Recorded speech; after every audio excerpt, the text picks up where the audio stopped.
Boa Fê, tarde. lembra de gravar. Sorry. Ok. Boa tarde, pessoal. É um prazer receber todos vocês aqui para mais um encontro nosso do grupo de pesquisa Linguagem e Atividades no Contexto Escolar. Hoje a gente vai receber dois pesquisadores que têm um trabalho muito inovador, muito alinhado com as nossas ideias. Um é o Alfredo, que a Mônica vai apresentar direitinho daqui a pouco. Outro é o Aidin, que também a Mônica vai ter aí o prazer de trazer para discussão com a gente. Então, eu queria iniciar dizendo que se alguém hoje, no dia de hoje, a 4/11, às 16 horas, estiver assistindo a nossa live no Facebook e quiser participar com a gente de forma presencial, aqui no presencial é graça, né? Aqui no espaço do Zoom, para poder ter acesso à interpretação para o português, pode botar uma mensagem aí nos comentários e a gente vai, de forma privada, enviar o link para vocês entrarem aqui no Zoom e poderem assistir em português. Aqui pela internet, quem tiver no Facebook, e depois quem tiver no YouTube vai precisar colocar legendas automáticas e aí poder seguir, tá bom? Mas quem quiser participar aqui com a gente, é só mandar uma mensagem e a gente conecta vocês aqui com a gente. Então, eu queria dizer que esse é o nosso penúltimo encontro deste ano, a gente está muito feliz com tudo que já realizou, e especialmente hoje, acho que as discussões vão ser muito importantes para o nosso grupo de pesquisa, porque esses dois pesquisadores trazem temáticas que têm a base nas pesquisas vigotskianas e com inovações que levam em consideração assuntos e questionamentos que são muito caros para o nosso grupo de pesquisa. Então, eu agradeço a equipe que está entrado comigo nessa organização, a Mônica Lemos, que hoje está responsável, a Val, a Dani, a Lari, e todo o grupo que tem acompanhado a gente. Então, Mônica, passo a palavra para você, and I already thank Alfredo very much for joining us, for being with us, for giving us the opportunity to discuss such a wonderful text, which has a lot of connections with what we do, and which, as Sandra has said in her question, poses a lot of ideas for us to reflect and to quote and to learn from. So thank you very much, and I will pass the turn to Monica. Monica, it's up to you. Thank you. Alfredo, once again, thank you so much for coming, for joining us. I know it's 10 o'clock in Oslo, and you have been all over the day, and it seems to me you have a bit of a flu. Is it so, or a cold? I did have it recently, yes, but okay. I'm good now. And it's actually 8 p.m. It's 8, okay. Yeah, so I mixed up with Helsinki. Okay, all right. But it's quite late in Scandinavia. Scandinavia, people, they go to sleep very early. And I've been long enough here to have become. What time is it getting? Just a parenthesis. What time is it so that's getting dark now? It's quite early because we just changed the time. So yeah? I think like 6 p.m. It's already night or almost, and it will get shorter and shorter as we go into the winter. So I'll mix up a bit of formal and informal presentation, and then Alfredo, feel free to add anything else you think it's important, okay? So Alfredo Jornet is a professor in the Department of Teacher Education and School Research in University of Oslo. His research focuses on cultural, technological, and affective aspects of learning across formal and informal settings, with an emphasis on creativity and pedagogical innovation. He mostly uses design-based and participatory ethnography methods, and he has conducted research in various diverse contexts, such as arts-based education, science learning, inside and outside classroom context, professional designs, and he's working more recently. He has worked in together to imagine and achieve new shared goals, and investigating open schooling pedagogical innovations as a means to address the needs of school and societal transformation in the current context of environmental crisis and threat to democracy. Alfredo is also part of MCA, collective editorial team. And somehow that's how I get connected to Alfredo. I met Alfredo, as many of us, through XMCA list discussions. Then I had the opportunity of joining a session at EARLY, European Association Conference for Education, something like that. And then I remember that Alfredo made some very sharp and important comments. And then last year during the pandemic, Alfredo invited me to join the collective on cultural praxis. And then we have been working together since then, not only to improve how we share science not only in this format, we are in the academic format we are used to. So I've been working hard to think of other forms of sharing knowledge and science in cultural praxis, in Portuguese, English. So feel free to publish, to send your papers. I know there are very interesting works here, Alfredo. So you are all invited to send us your paper, your text. And Alfredo also tried to push us to think about artwork, not only science, but to think of science through artworks. Am I right, Alfredo? Is it somehow like that? Yeah, it's somehow like that, yes. In cultural praxis. And we also work together in the collective of Mind, Culture and Activity in the editorial board. So somehow that's how I met Alfredo. And Alfredo is always pinpointing these issues about climate change. We've been always discussing these issues, the threats we have been going through against democracy. And I have to say that it's not only in politics that we are used to, but also in our research context in academia.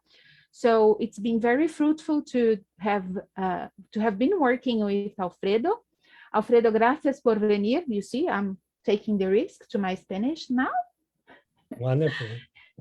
And Alfredo is going to discuss the paper Unity of Analysis from an Ecological Perspective Beyond the Individual Social Dichotomy. So we already have many tricky topics just in the title of the paper. The paper, as Fernanda mentioned, is very rich.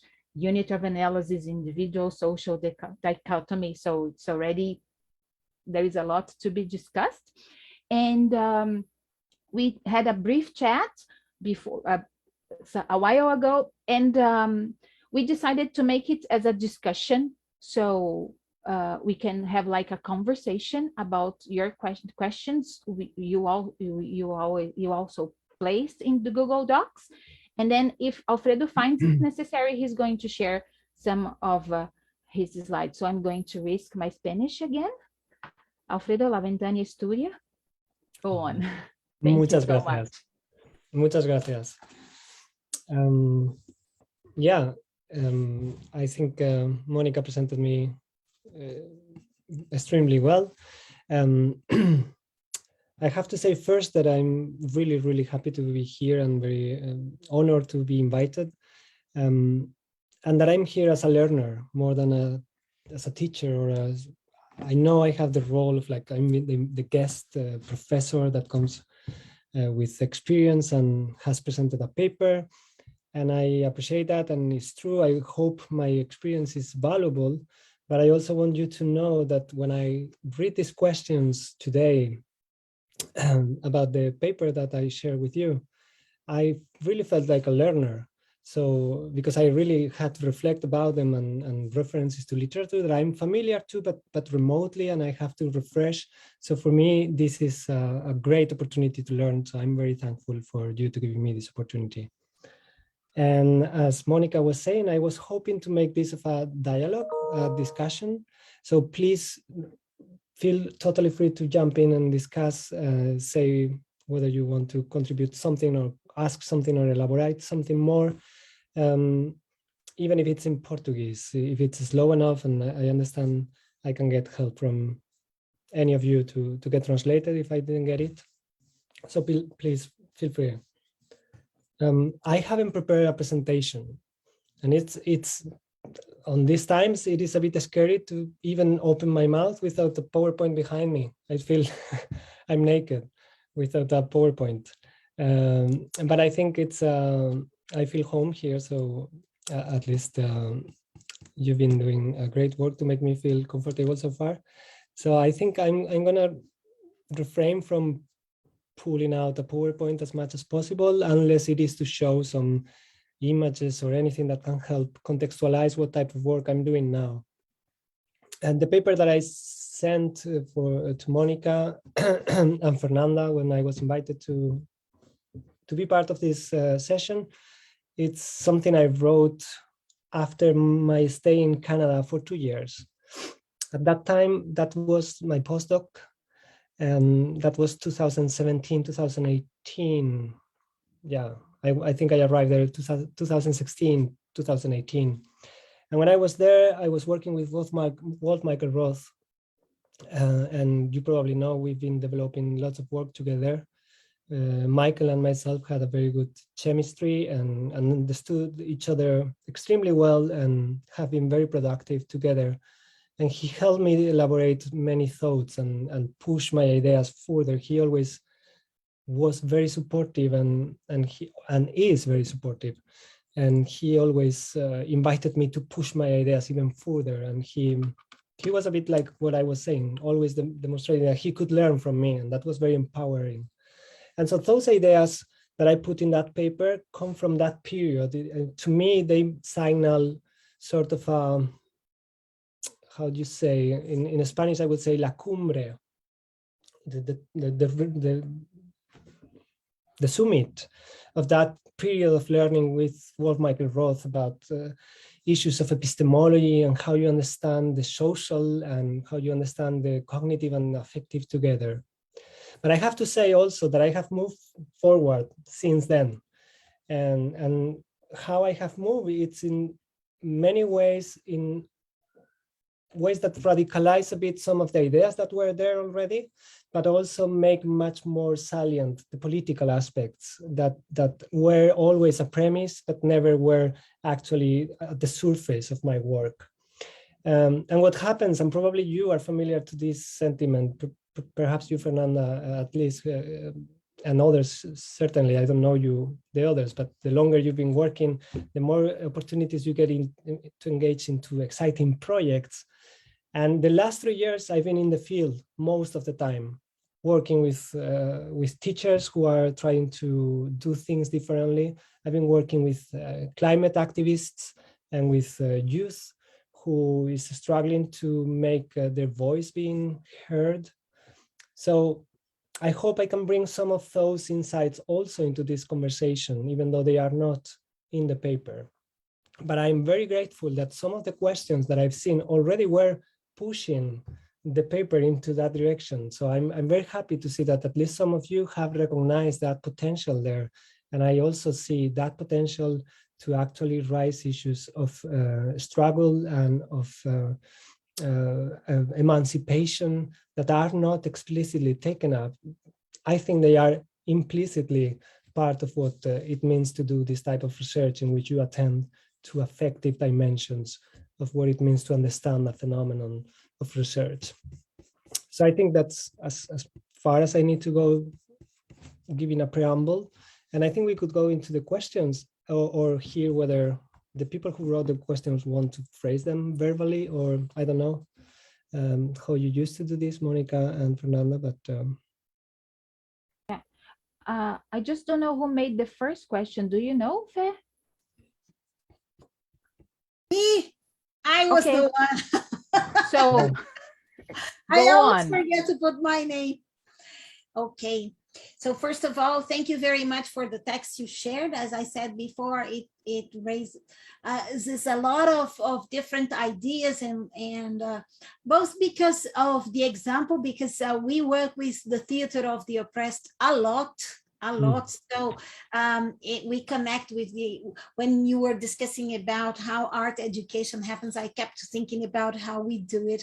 And I remember how we once acted with graffiti, and we wanted to discuss how inequalities can be dealt with through the use of graffiti in the city of São Paulo, and people had to identify what a graffiti was. Then they had to learn from graffiti persons, and they were all very, famous, scholars and teachers and students as well from basic schools, but they all learned from these guys who are normally considered illiterate or not valued in the academic world, and they were our teachers in that context. So and it was very emotional because we all managed to create our own graffiti, and we expressed the idea of inequality through the graffiti. We did this also with Islam battles and so on. So every time we bring art, it doesn't matter if it's like Les Miserables, which we use to discuss inequalities, or slums or graffiti, everything is connected. And we researchers got very much involved. The teachers did too, the principals and the kids as well. So what I'm saying is, I see that art can create this, and it's very profound in the working place and mainly at school. But when we talk about emotions, and that is the question I had there about the second, let me see what the word is, because I forgot the word. It is the second, oops. The implication. The implication, yes. To investigate and come to know an objective involves relating to it both intellectually and effectively through concrete experience and activity. So I think, as I said, that's inevitable for us researchers, even if we are in the academic world, or if we are giving a lecture, or if we are writing a paper, there is no way we are not effectively involved. But and Fausto Borda, who is a Latin American researcher, thinker, he would say that we are senti pensante persons. And I think that's very important and essential. But do you think that, internationally speaking, in the academic world, do you see this as being possible to really conduct research if you are a master's student like some of the people here, or a PhD student, or a novice researcher, to be a senti pensante, as Valborda says? What do you think? I think it's necessary to actually achieve an objective understanding of the world. And I'm saying that very intentionally. I'm saying to be objective about your knowledge, to be developing objective scientific knowledge. I believe in the social sciences, and when the object of research, it is human praxis, and also animal praxis, I would say, if we were into that. But I would say the life of beings. When it happens to be about that, and that's your phenomenon of study, if you want to understand that phenomenon as something that can be objectively described, I think emotions are key, are fundamental. And just as ideas about those emotions or the ways of rationalizing how you are part of an action. And let me elaborate why. I think in the paper that I shared, the argument is a lot about the unity of affection and cognition, but I think an important element in this is not to just say it in the abstract, that they are connected, because they are not connected in the abstract, they are connected in activity. And activity happens to be extensive in terms of time and in terms of space. It takes time and space for something to happen, an event or something. And that something, whatever you want to study, that object of research, it has a beginning and an end. It has some unity, some coherent form. And so if you think of emotions as glimpses, as sensations, then it is not helpful. It's true that just having emotions in a sort of understanding, empiricist understanding of emotion as pain, that suddenly I have a pain here, or suddenly I'm happy, but I don't know why. That's not what I'm referring to. What I'm referring to is affective dimensions of experience. And I liked a lot Dewey, how he put it, because he says experience in the abstract makes no sense. And actually in one of his works, he says we should drop the word experience. We should not use it unless it is to signal the unity and the relation between organism and environment.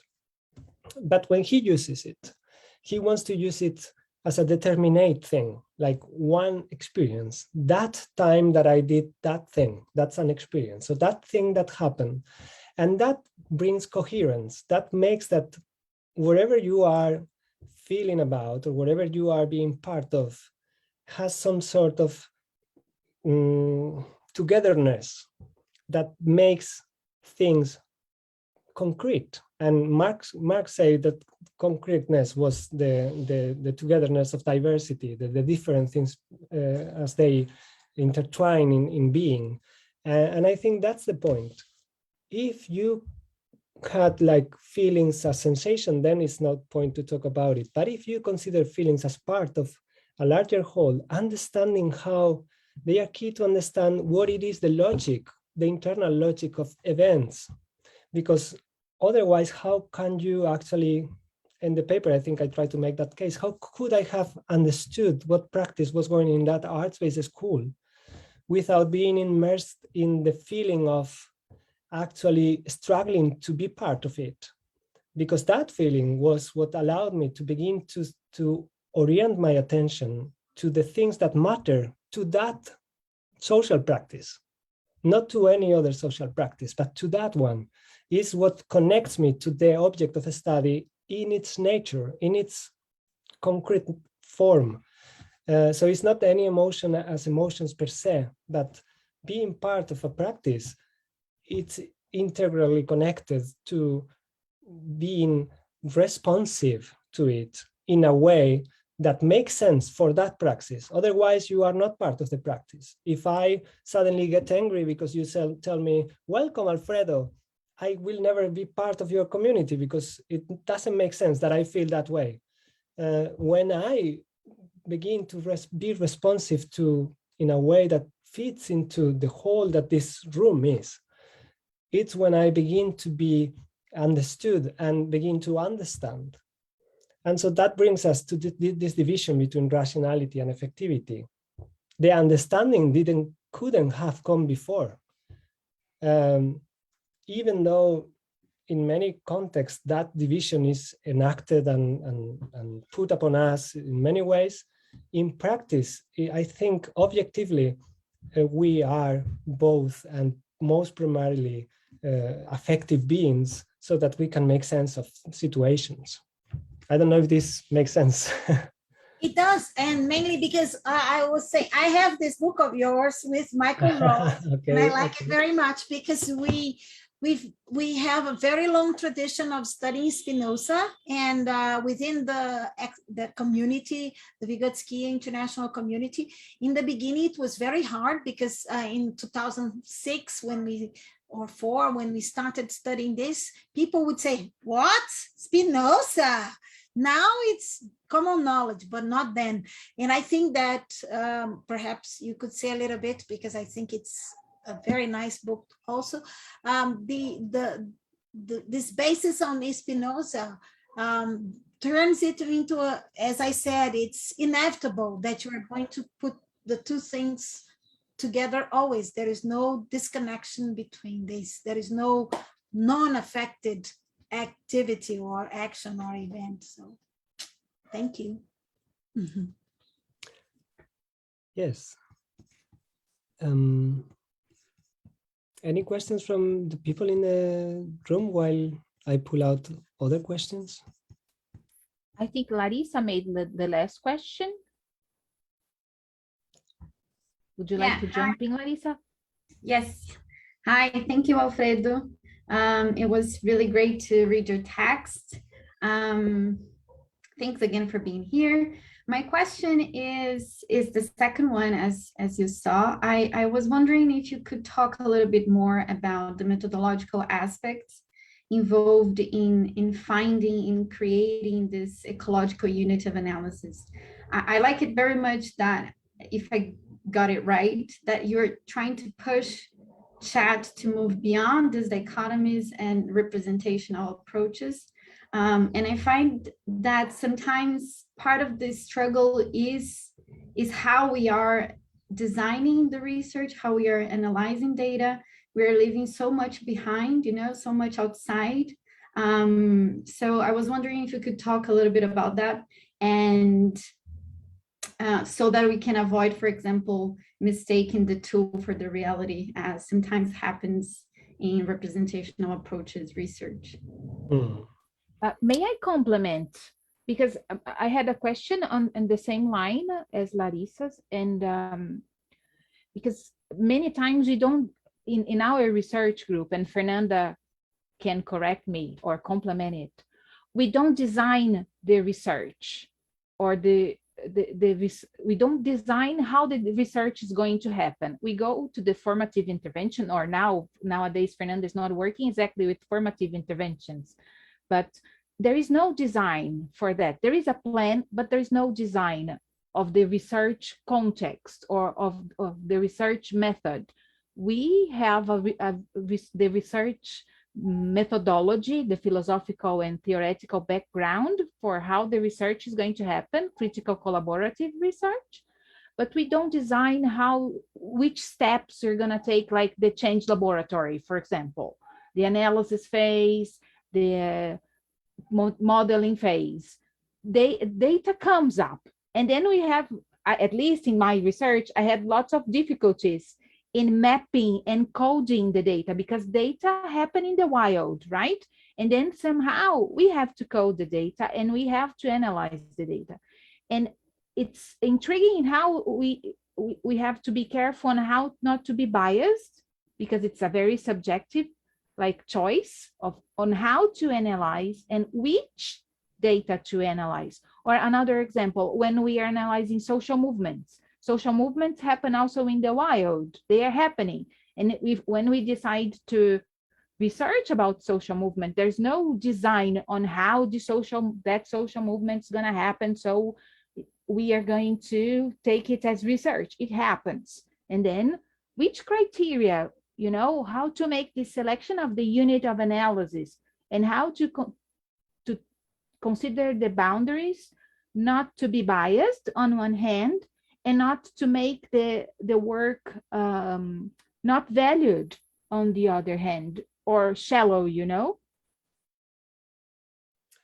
It is a tricky question, and I have lots of cases of those that I end up with lots of data, and then data happened. It was not designed for, and it's difficult to manage that. Let me go back to the thing of emotions, because I think we can connect that question to the previous one as well. I was saying that emotions are crucial because they are a way to, for me, they are a way to test the validity of my understanding into a context of practice. But that involves a participatory approach to data collection. So I must admit that I very favor participatory ethnography approaches in which you immerse yourself into the practice that you want to study. And if we take that perspective, for me, what is important is to identify what your object of study is as a social practice. What sort of thing this is that I am being a part of. And we can say, oh, this sort of thing is a community of teachers in a school. Yeah, but what does define it as this particular community? What does define it as an objective object of study, of analysis? And I think to understand that, for me, participatory ethnography is key. But I don't want to say it's the only way. I mean, I can imagine you could have, I don't know, questionnaires and ask the right questions in the right moments and still be able to map some sort of phenomenon that you can identify, and I as participatory ethnographer and you as quantitative analyst, perhaps we can come in agreement and say, oh yeah, we are studying the same thing. So I'm not saying that participatory research is the only way, but I'm saying that it helps.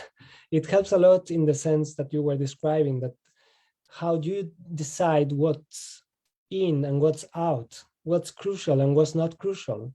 And I think when it's about human beings and when it's about social processes, what's crucial and is not crucial is given by the context, right, of practice. Things that are crucial for another context of practice are not crucial in this one. And in this one, there are things that are crucial.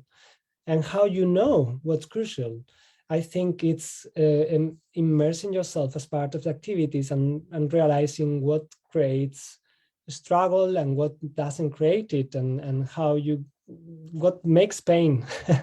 What's painful and what's not is important also.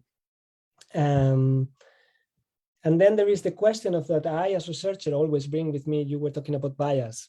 I always bring with me some sort of expectations of what I want to study in a particular setting, and also expectations about what I think it's a positive outcome of the social practice I'm researching, like working with teachers in sustainability education, as I do now.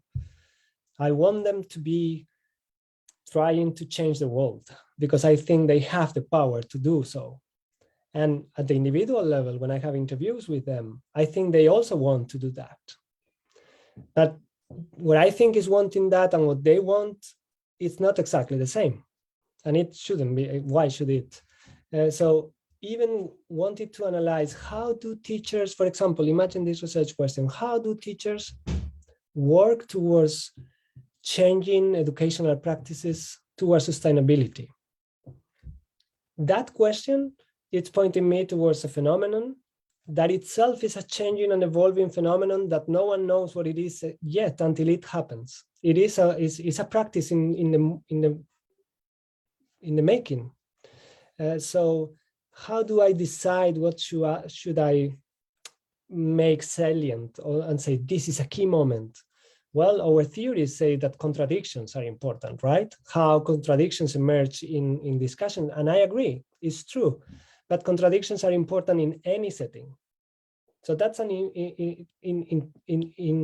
you say, a way into your data.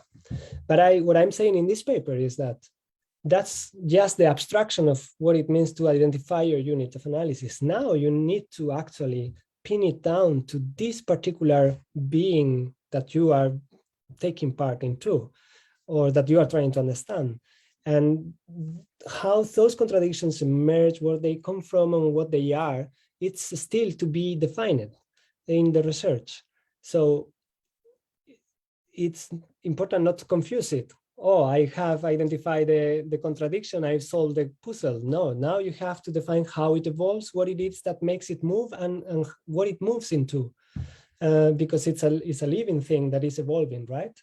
And I think to know what is key, again, emotions are key. I mean, what's painful for the practitioners and what's not is what is a good sign of what's crucial to that practice and what's not. And then again, it's not just pain, but also, of course, ideas and concepts that evolve.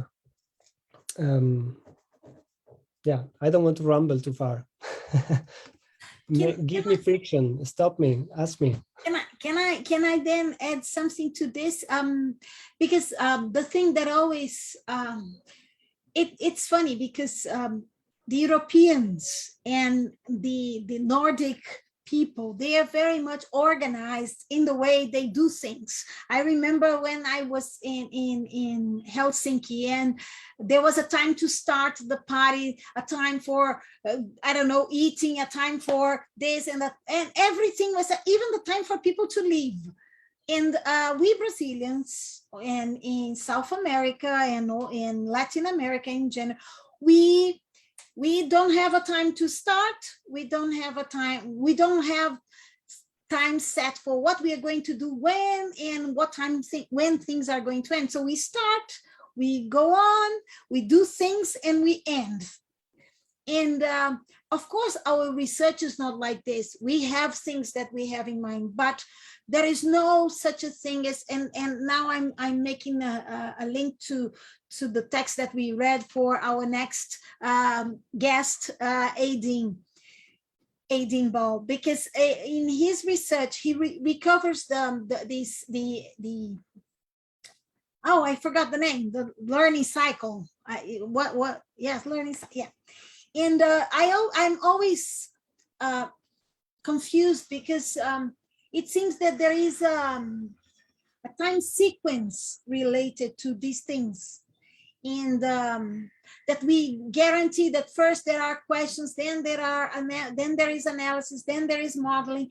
And what we do in the way we do, there is question all through the process. There is a process of questioning all the time, a process of analysis all the time, of modeling. So can an ecology, let me put it in a nice way, I'm trying, because it sounds that I'm criticizing, and it's not a criticism, it's just a lack of understanding of how things happen. And perhaps because you have a Latin and a Nordic experience, you can explain this to us. But how can we be ecological within the constraints of certain ways of acting that are pre-established? And I have had this discussion with people from Geneva, with Joaquim Dawes, Bernard Chineuli, and also with Jean-Paul Broncat, because of the way they thought about how to organize teaching within with the genres, which I think is fantastic, but still in many instances, the sequences that are planned, for me, they are too much, I don't know, pre-established. And in a class and within our projects, we haven't found ways to do things like this. Even when we talk in Freirean's terms about immersion, and insertion, which is a concept that Paulo Freire poses to us, that we have to first immerse in reality, then make sense of it with a historical background, and then get inserted in it again with the power of all this understanding in order to transform, which is very open.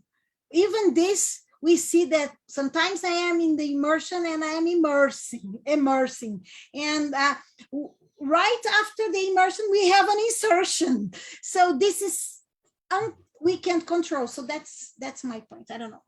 Yeah, I think you begin questioning how can we be ecological when we also have these habits or structures or ways of doing things that are a bit pre-established. But I think acknowledging that we are creatures that have habits is a good start to be ecological, to be mindful of our unity with biology and culture in one, that we do have memories in what's learned, and we do form part of structures that have a tradition and have some established ways of working. And at the same time, we are struggling to create something new or to understand things, as Freire was suggesting, from new, to gain conscientization of the situation in a way that allows us to develop further. To me, the crucial thing here is to understand that research, for me at least, it's a hybrid thing that is not the practice that you are trying to understand, because once you take part in it to try to understand it, you are transforming it. And so the thing that you are studying when you are studying is no longer the practice you wanted to study. Now it's a new hybrid practice that is emerging and that is unfolding. And if you want to withdraw from it in the midst of it, it's like letting your colleagues down. It's a treason in a way to your research object, from my perspective. I know some knowledge can be extracted from that practice, like that you create something and then you withdraw from it and observe what happens and just record things, you're going to learn something and you can develop knowledge that is valid and that has a place of application. But if we are within a chat epistemology that understands activity as the crucial phenomenon that we want to deal with, then we have to admit that research activity is activity as well. And Engels, let's go back to Engels. He said, to understand the steam machine, I only need one steam machine. And what he was talking about is like the need, like the scientific view of generalization as having like many cases to abstract the knowledge. And he says, no, to understand the steam machine, we only needed one. But to understand it, actually, you need to tweak it. You need to break it down. You need to see what it is that makes it be what it is. And when we do that with social practices, these are not machines. You cannot just break down a practice and then say, oh, now I understand it. So the breaking of it is either unintentional, like, of course you can, actually you can do that, but that's a scientific approach that I'm not a fan of. I think if we have a commitment with a science that is for the better, a science that is committed to advancing human progress, and then what progress is can be a question, but let's assume that we agree on what progress is. Then you also are committed to just not breaking things to understand them, but also breaking things to understand how to make them grow further, grow better, go into something else. And I have lots of challenges dealing with these epistemologies in my department, for example. I have colleagues who are very good scientists and very good teachers and educators and practitioners and very good people as well, but they see science differently. And they are happy with documenting whether something happens or not. My research is more about whether we can do something together and what. Could I follow up briefly? Of course. I wanted to kind of pick up on Larissa's question and part of the response there. This question about units of analysis is, I think, really critical. And a lot of our units come out of our common sense worlds, which makes sense, and we have to do that. But that question of like, how do teachers do arts education or sustainable education? And what I find really fascinating about the article that you shared is that the answer was not that. It was, how does the building and the students and the teachers and the world create this context where arts education is happening or sometimes not happening? And I think it's that fluidity of the unit of analysis that really feels to me like it's critical. And I think that it's critical to do for ecological work. So I wonder if you could talk more about how to follow the unit, not preset it a little bit more. Yeah. I think it has to do with history, right? And it has to do with an historicist approach. And I know that term has been there for a while, so I'm not saying anything new to you. But I think it has to do with taking that seriously and saying, okay, if we're going to have an historicist approach to this phenomenon, then we need to understand where it comes from and where is it going. And if we, in addition to that, want to be materialists, then we need to understand that it is actually the friction of the elements involved into making that context that allows it to move further. It's not one of the elements separated from the other, and then you can factor and how to see how they correlate. Of course, you can see how they correlate, but you don't see how they move if you do take that approach. So that movement is why I always go back to that notion of unit. When I was writing with Michael Roth, the first thing we wrote together was because I was telling him my ideas, and he said, that's great, that's what I've been thinking about. And he told me, I'm just now writing a review about different perspectives, and we draw, let me find it very quickly, or perhaps it won't be that quickly, so I'm gonna just draw it in the air. We had 3 types of unit of analysis that we thought researchers were used to using. The one was about learning. The one was the traditional or old-fashioned way of understanding learning as acquisition of knowledge. So you had one moment in which you acquire knowledge, that's your unit of analysis. There is a mind, and then there is something that you acquire, and then you create a representation of that. And then there is another moment in which you use it, you apply it, or you recognize a new thing that relates to that, that's learning. And then the space between these two moments was separated in that theory. And we thought, okay, what is a theory that takes into account the movement from the one moment to the other moment and tries to make that a unit of analysis? And we began discussing this idea of we need to put change as inherent into our unit of analysis. And I tried to do that in the paper, discussing how I experienced that movement from not understanding what this object of analysis is as you enter as a context, and the work, because time is just another word for work. And actually work is much better than time, because time is it's just a unit, you know, you can, and not a unit in the sense of unit of analysis that we are discussing, but a unit of measure. And then you can have like 500 or 1 or 2. It's always the same thing, just repeated. But what makes a difference is work. Not because work is everything, but because work means a labor towards some end that gives coherence to practices. If I'm doing something and you are doing that thing with me, and then I begin doing something else, you will tell me, hey man, you are not doing what we were doing together. So it's labor, but it's not labor that has coherence. It's not a unit in that sense. So I think understanding what we are doing together brings that collectivity to the unit of analysis. So now I move from work and extension to the collective nature of it. And that's why the paper is also unity of the social and the individual. It is not either or. It's not I work alone or I work with you. It doesn't matter. For the work to make sense as a whole, to have a unitary sense that people can recognize, oh, he's doing the thing he was doing. That is the thing. That's the phenomenon.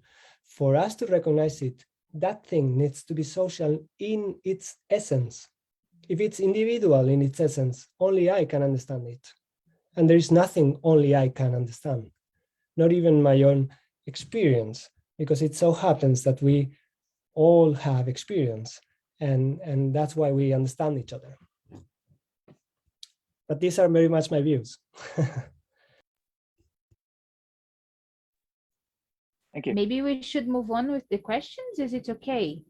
Because Yeah, our and time please is... don't worry about the time. It's okay. Once my kids are being put on bed, so I'm fine. Okay, I think Zé, can you make your question is the next one? Mm-hmm. Hi, Alfredo. Thanks for joining us today. I would like to hear a little bit more from you about this thinking body as point of departure, right, in terms of research. So this thinking body is, according to the ecological logic, is that one that carries all these emotions in this hybrid practice. So considering all this, I wrote conservative wave, that's not only here in Brazil, but all over the world, right? It's really dangerous for this it's really dangerous for this thinking body to be in these places. And you mentioned, for example, the work on sustainability with kids and so on. If we think of what's going on nowadays in terms of these disagreements that must be carried on by countries so that we can have a sustainable future, there are many people who are against that. And then this thinking body, right, the one that carries emotions and all this knowledge, may suffer, right? Not only that's the body that will be target of depreciation, hatred, and other things. So I would like to hear how you analyze alternatives, right, to resist considering all these difficult times we're facing nowadays. Thanks.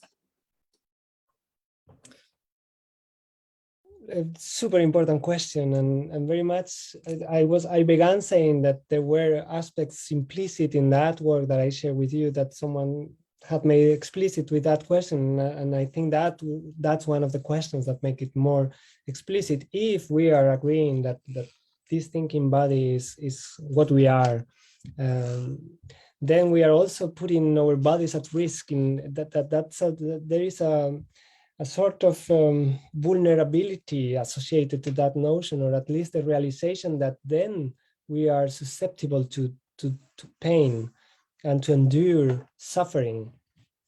And I think that's an important realization in academia. And I think that's everything about the scholars we've been talking in critical pedagogy. For them, it's so important, that aspect of conscientization, to be aware of what you are enduring as being the subject of oppression. So I think there's been in academia, and that's part of our responsibility to redress and remediate, lots of efforts to make sure that rationality has been deprived from the body, that we can have our ideas free from the enduring of suffering, and that if you comply with that view of rationality, you are also somehow free of the labor and the suffering that it comes with enduring oppression and situations of not just discomfort, but being abused. And I think it's very efficient way of keeping academia away from action, because it's separating rationality and body. Is also a way of separating knowledge from action. So when I work with the teachers now, and I do try to create change in education through my research, and here you notice already that I'm not trying to understand practices only, I'm trying to generate change, but I'm calling this research. So it's not just activism. It's not just that I'm going and saying, oh, revolt teachers. I'm just trying to do that process of let's understand together what we are doing. Because I know that when we do try to understand what we are doing, when we do that inquiry and research, we are also transforming our practice. As I said a couple of questions before, I think the thing is that we are creating a new hybrid practice that has to do with knowledge and so on. So I think if, as part of that, we bring conscientization about the fact that we are affective beings as well, and that matters, I think that's key for revolt. That's key for the possibility of transformation, because then teachers themselves don't value their feelings as part of what matters in their practice. They do talk about them. They do complain about being overwhelmed or overworked or not being able to achieve what they dream of. But what they do is they try to cope with that in ways that change everything so that the suffering is not in the way. And in that way, what happens is that practices that are not what they want, that are not what they would like to do, that are not aligning with what their body is actually telling them, they just get adjusted so that they can continue enduring them without changing them, without going into the core of why is it that this is painful? Why is it that, like in my case, why is it that I was getting frustrated? And trying to understand that question was key to understand my research phenomenon, but it was also key for the school to develop new practices that resolved those tensions that were emerging. So I don't know if I'm answering your question, but at least it makes sense to me that bringing that conscientization, I'm not sure if that word is proper in English, but awareness of that the body that we have, that the feelings that we have are actually important to the rational things that we do. It's not just how to say, I don't want to be banal. I don't want to sound as if I'm saying feelings are important to understand things, because that would be putting feelings somewhere lower. I'm saying feelings are crucial to understanding as such, and therefore we should value it, because we can choose not to. And even though we understand things in the pain that we are suffering, we change things so that we can continue enduring things. So I don't know if that makes sense to you, but please reply and give me some friction so that I make more sense. No, it does. It does. And when you say logic, ecology of logic, would you say that this somehow is aligned to ecology of knowledges that Boaventura de Sousa Santos discusses? I mean, I tried to connect a little bit to that, considering not a monoculture of scientific knowledge, but the ecology of knowledges. And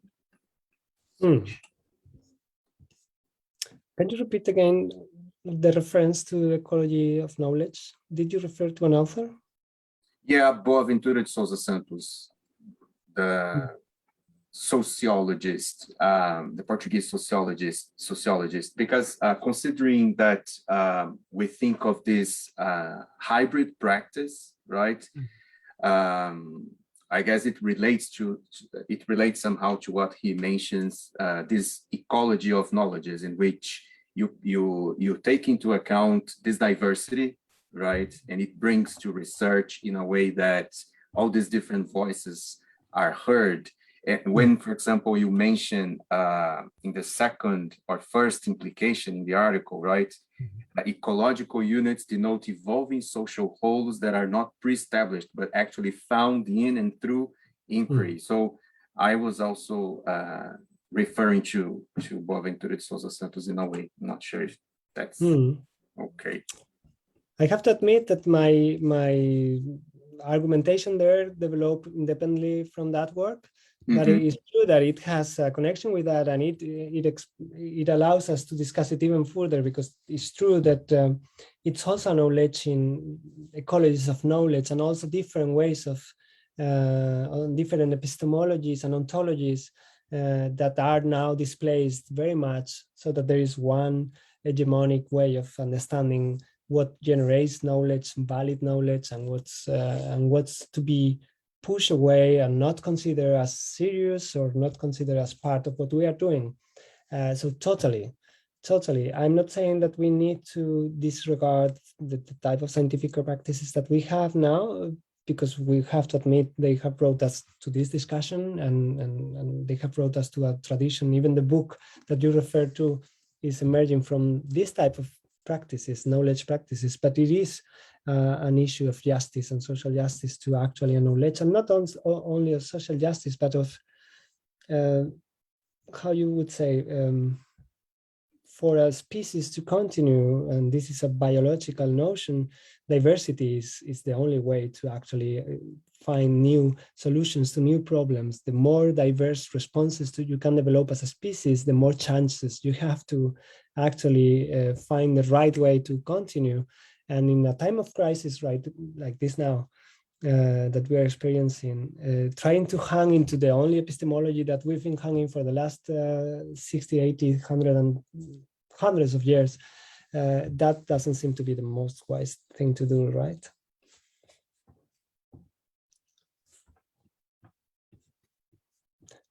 I'm not sure if I'm talking too fast for the interpreter, but I hope it's well. It's okay.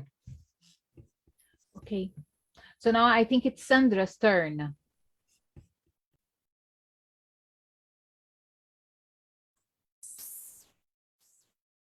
Sandra, you can...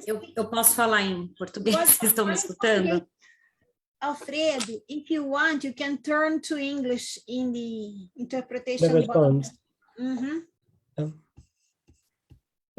Primeiro, assim, obrigado, Alfredo, eu gostei muito do texto, já, assim, contribuiu muito com a minha pesquisa, eu estou nessa fase de análise e já separei, assim, muitos excertos, muitas coisas nessa coisa da análise, que você fala da perspectiva da ecológica, né? E eu fiquei pensando, assim, nessa tradução para a língua portuguesa, pensando num ecossistema, né? Não sei, Fê, se vai ao encontro.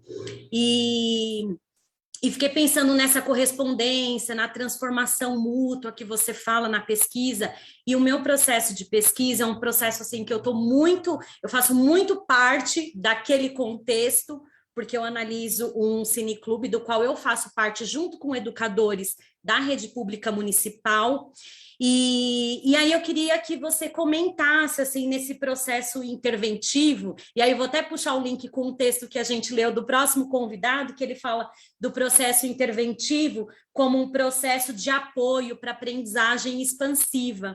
E aí eu queria que você comentasse nesse papel interventivo do pesquisador, dessa responsabilidade agentiva, política, moral, nesse processo de intervenção do pesquisador nesse processo de pesquisa e do que vem aí que é difícil, que é a análise, que é o processo que eu estou agora. Muito obrigada.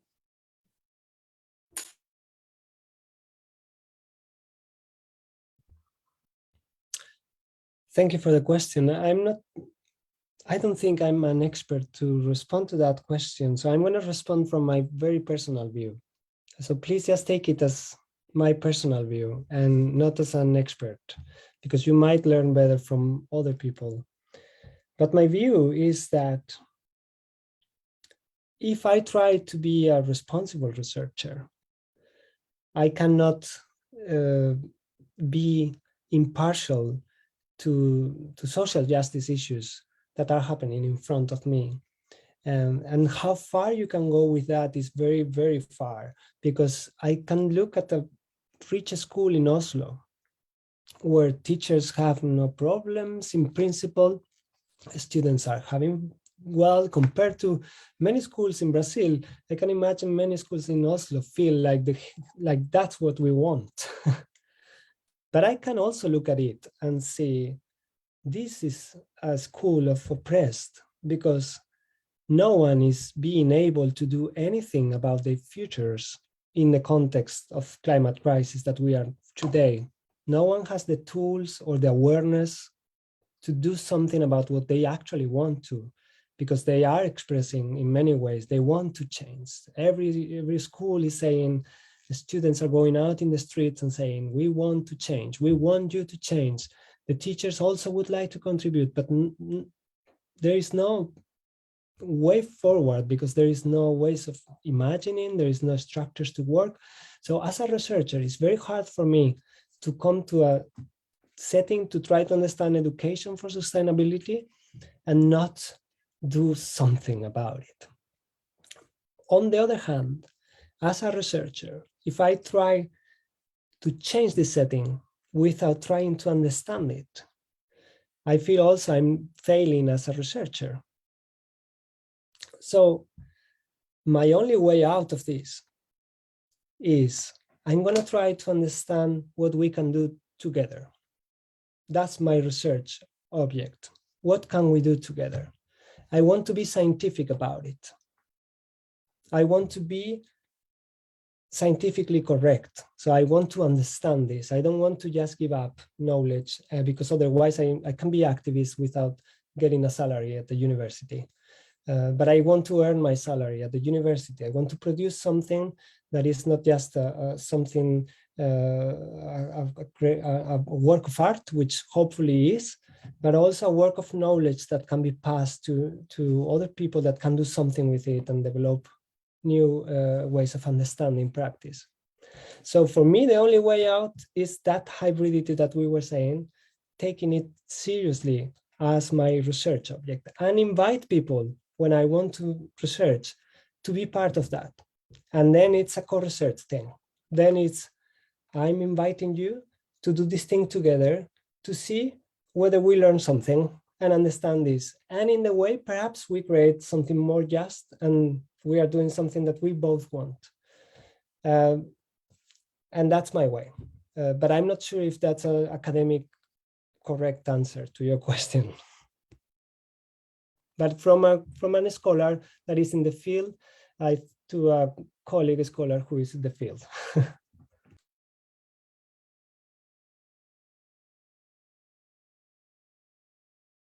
Muito obrigada.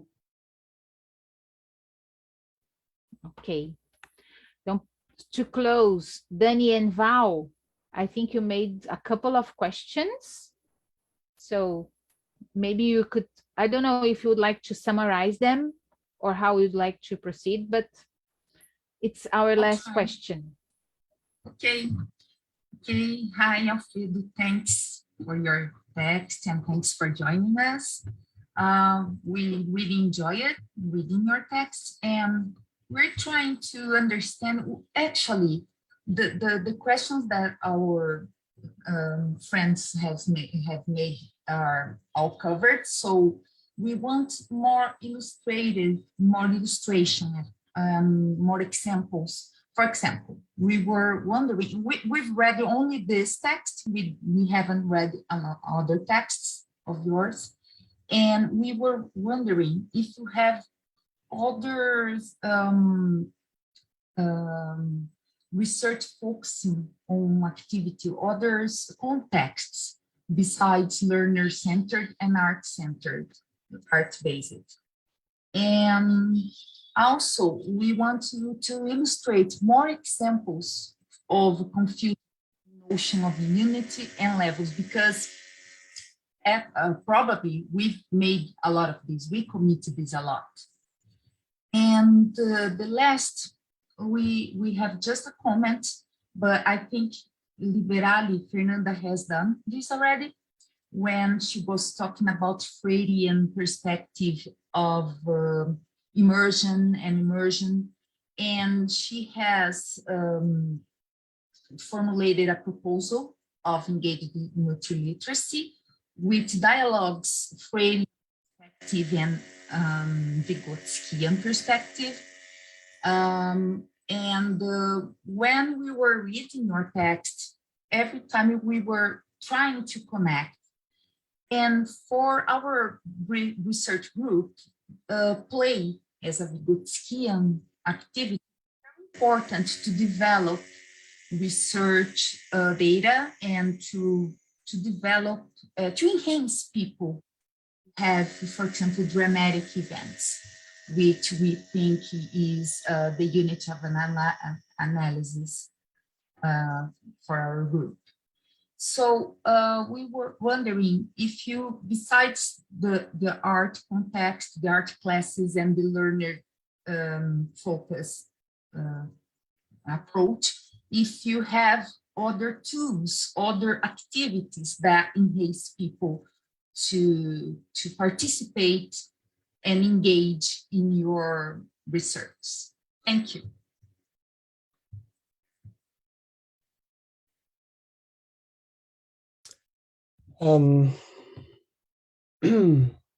I've worked in very different settings, and I'm not sure if I understood well the question about activities. I know you had two questions, and one is about examples of practices that I've been working with and that can have something to say about unit of analysis.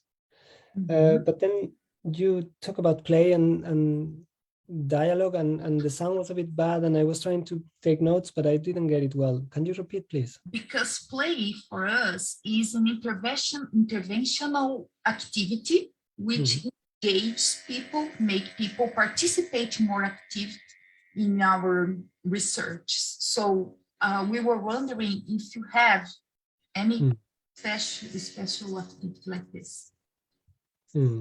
Clear? Yes. I'm too boring, I think, because play sounds like a wonderful tool to engage people, and it doesn't sound, but I know it is.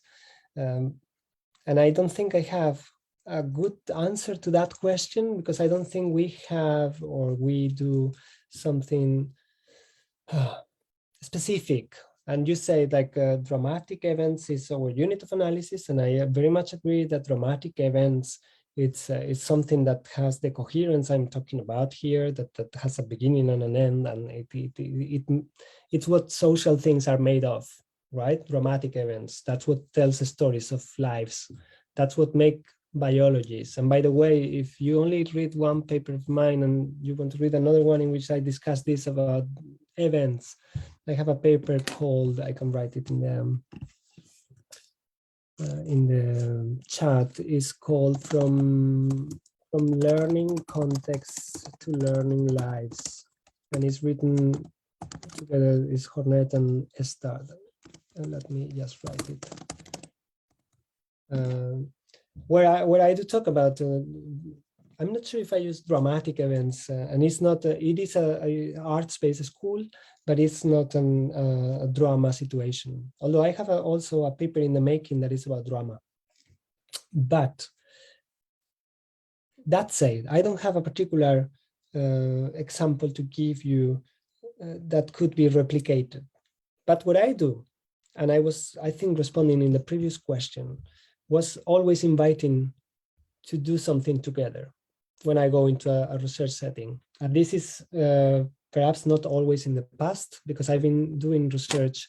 I've been doing research in aviation, how pilots learn to become pilots with a computer. I've been doing research on design thinking and how designers work together. I've done quite a lot on that, how ideas develop in design settings. And in all of this, I always was observing, analyzing interaction. And it teach me a lot about how to understand social relationships, but it didn't teach me a lot how to participate in them. Now I participate much more. I am a participant, ethnographer. And so in every setting I work, I invite to do something together that has some overcoming a current state of affairs. It can be that people want to develop a new practice, or that mostly teachers. But it's also in science museums I've been working, and in people that try to design new ways of doing something that has with learning to do. And in those, I think that idea of the change lab that you were discussing at the beginning, Monica and Fernanda, but in a very loose way, I don't follow any recipe. I just follow the idea that we are, as researchers, bringing a stimulus, and that we want to develop and to understand how they take up stimulus. And the second, I'm sure you are familiar with Vygotsky's principle of second stimulation, right? That there is like this, there is one stimulus that is orienting the activity, but then there is another stimulus that is a means to achieve that goal, right? And how that transforms is part of the analysis. I think that's a playful situation. So in that sense, I think that's also play. And you can, of course, treat it very seriously and try to hide all of that passion, or you can try to foster it and be part of it and generate passion and make it part of the phenomenon. And I do a lot that now in context of research, education for sustainability. I can show a little bit of, I'm going to share a screen very quickly. Just to get, you ask about examples, and probably are not the examples you wanted to hear about, but I'm going to give you examples anyway. Because after all, I'm the professor invited and I can show you my things. This is the project I'm working currently. It's called Science Education for Action and Engagement Towards Sustainability. I have a couple more projects going on that have evolved from here. But in this project, we are very concerned about this idea of what does it mean to give voice to the young generation that is trying to say something about the future. They are trying to call attention through school strikes, and I'm trying to make educators aware that this is a moment in which schools and education generally is being challenged in its essence. Because if education is not helpful, if it's not useful for addressing these challenges, then education is not valuable at all for young people. They need to find something else. So we need to do something.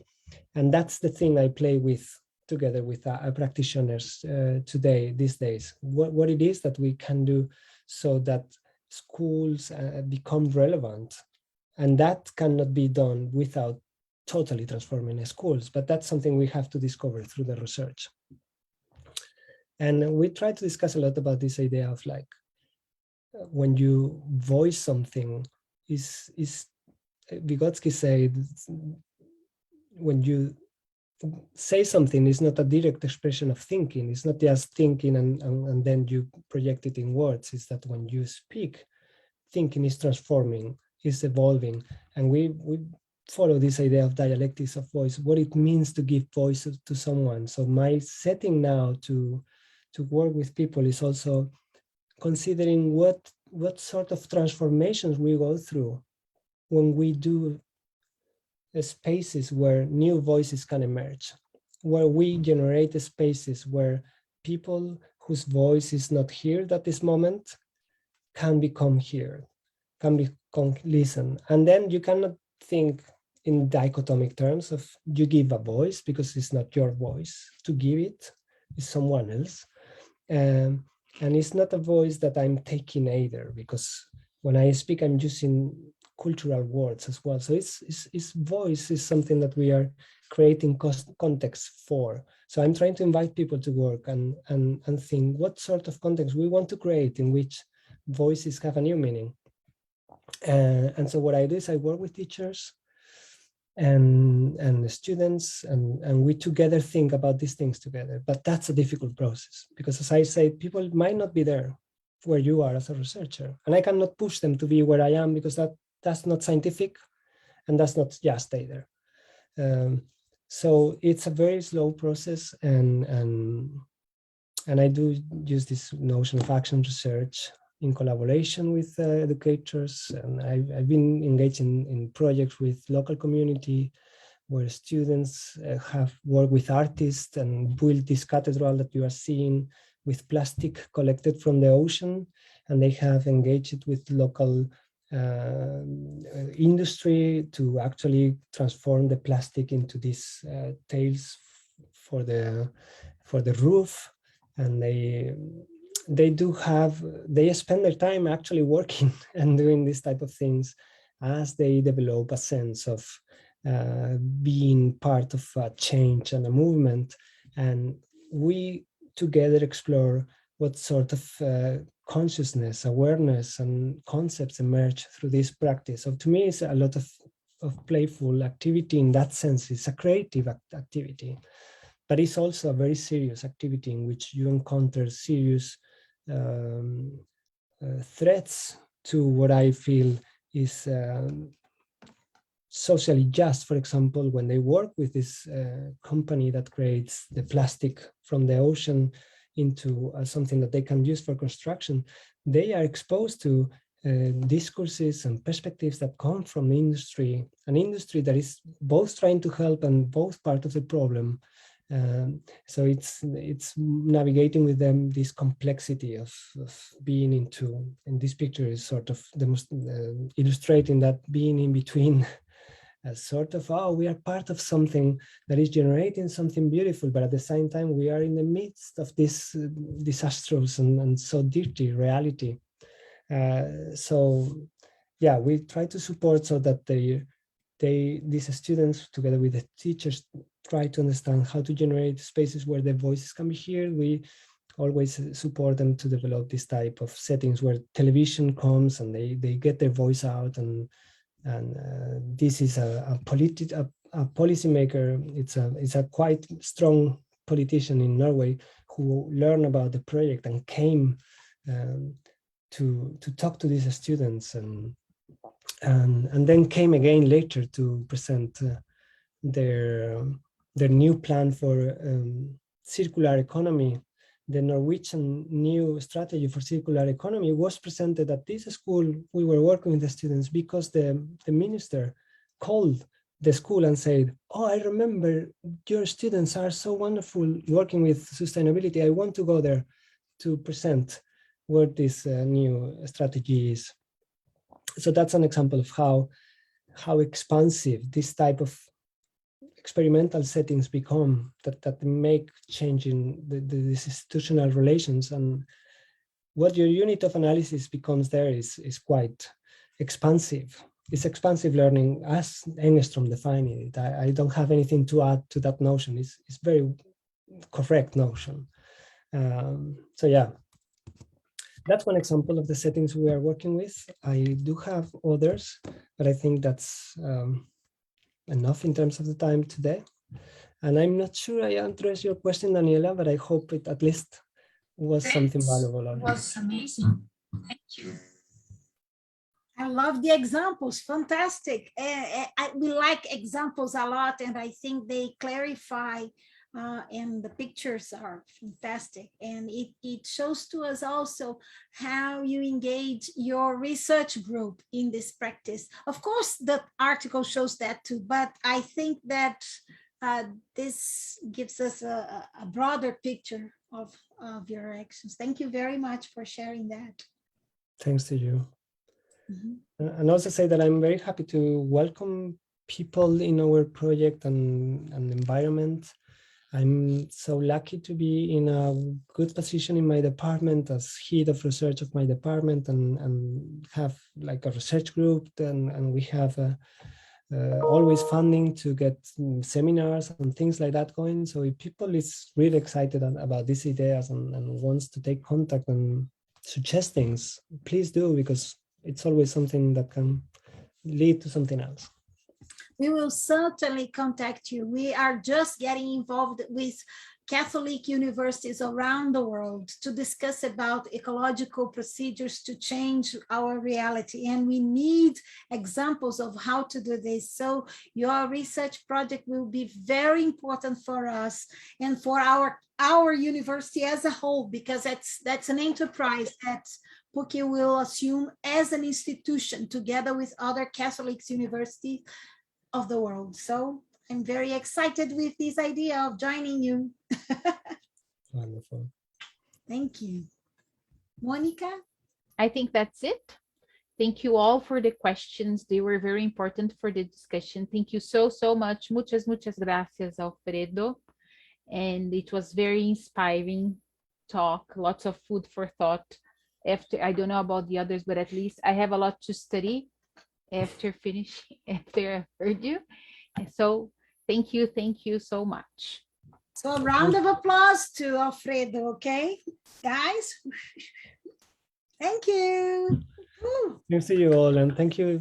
I'm amazed by the setup and the interpreters. Thank you so much for having so much effort involved in this. So everybody on Facebook, bye-bye. See you in a few minutes.